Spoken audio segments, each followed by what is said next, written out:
Он появился на свет в самой обычной семье в маленькой квартире Дели. У него не было богатства, громкой фамилии или связей. Иногда на столе не хватало еды, но у него была мечта стать кем-то большим, чем позволяет судьба. Сегодня его называют королем Болливуда. Его имя знают на всех континентах, его фильмы собирают миллионы, а его улыбка стала символом индийской любви. Но за этим блеском стоит история боли, потерь и невероятной силы духа. Это история Шахрукха Кхана, мальчика, который однажды остался без родителей, но смог превратить собственную боль в силу и вдохновить миллионы людей по всему миру. Шахрук Кхан родился в 1965 году в Нью-Дели. Его отец, Мир Тадж Мохаммед Кхан, был борцом за независимость Индии, а мать, Латиф Фатима, трудилась в социальной сфере. Семья жила скромно, маленький дом, одна комната и постоянная борьба за выживание. Но именно в этих условиях рождался его характер. С раннего возраста Шахрук тянулся к сцене, он обожал выступать, шутить и перевоплощаться. Учителя замечали, в нем есть особая харизма, которую нельзя объяснить логикой. Когда ему было всего 15 лет, отец умер от рака. Это стало первой большой утратой, а вскоре тяжелое бремя забот легло на плечи матери. Несмотря на бедность и боль, мальчик не сломался. Наоборот, он начал верить, что именно искусство может изменить его жизнь. После школы Шахрук поступил в колледж Хансрадж и изучал экономику, но его сердце было не в учебниках. Он присоединился к театральной труппе под руководством Барри Джона, где впервые почувствовал настоящую свободу. Денег на костюмы не было, он одалживал одежду у друзей и репетировал ночами. Его упорство поражало наставников. Барри Джон вспоминал, он отдавал сцене всего себя. В конце 80-х он дебютировал на телевидении в сериале «Новобранец», который сделал его заметным актером. Затем последовали «Щедрый» и «Надежда». Но критики сомневались, он не выглядит как герой кино. Для Шахрукха это стало вызовом. Он решил доказать, что талант сильнее стереотипов. Когда казалось, что все идет в гору, судьба нанесла новый удар. В 1989-м умерла его мать. Потеряв обоих родителей, он остался сиротой и покинул Дели, не ради славы, а чтобы сбежать от воспоминаний. С чемоданом, небольшими сбережениями и железной решимостью он отправился в Мумбаи. Здесь его ждали бесконечные кастинги, отказы и ночевки у друзей. Но каждый раз, когда он хотел сдаться, он вспоминал родителей и их жертвы. Эта боль стала его топливом. В начале 90-х Болливуд придерживался строгих канонов. Герой должен быть красивым и благородным. Но Шахрук решился на риск, сыграл мстителя в «Игре со смертью» и преследователя в «Жизни под страхом». Эти роли могли разрушить его карьеру, но случилось обратное. Зрители были поражены его глубиной и харизмой. Он доказал, что даже отрицательный персонаж может вызвать симпатию, если в его игре есть правда. Так он стал актером, который ломает правила ради искусства.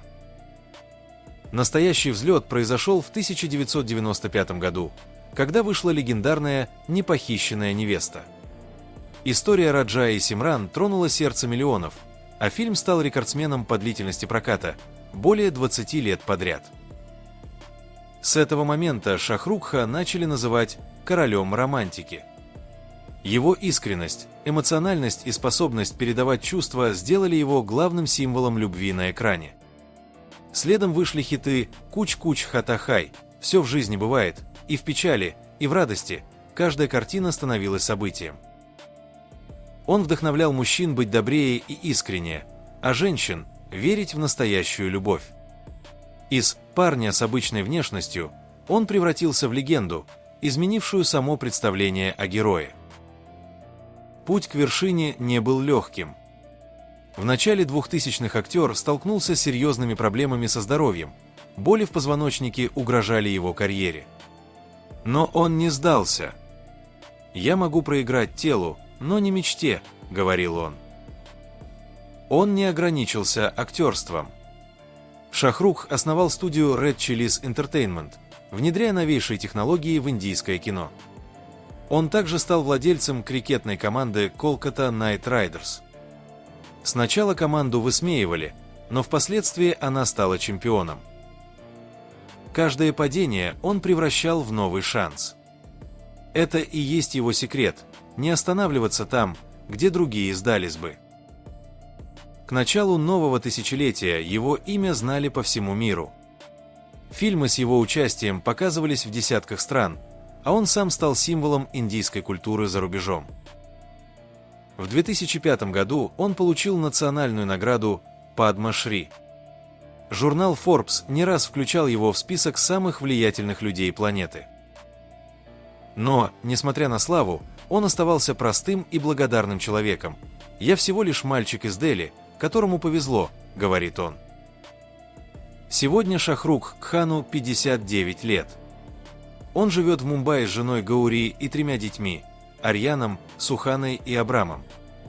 Его дом Мант стал достопримечательностью. Каждый день у ворот собираются фанаты, и он выходит к ним, чтобы помахать рукой. Он входит в число самых богатых актеров мира, владеет студией, спортивной командой и участвует в бизнес-проектах. Но при этом известен своей щедростью, поддерживает образовательные и медицинские инициативы.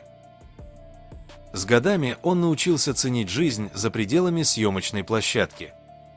Он проводит больше времени с семьей, помогает детям строить карьеру. Арьян пробует себя в режиссуре, Сухана дебютировала в кино, а младший Абрам растет в любви и заботе.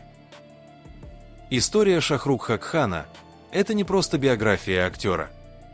Это путь мальчика, который потерял родителей, жил в бедности и слышал тысячи отказов, но отказался сдаться. Это история человека, который превратил боль в силу, пошел против правил и стал легендой мирового масштаба. Его жизнь напоминает нам, сила рождается не из богатства, а из веры в себя.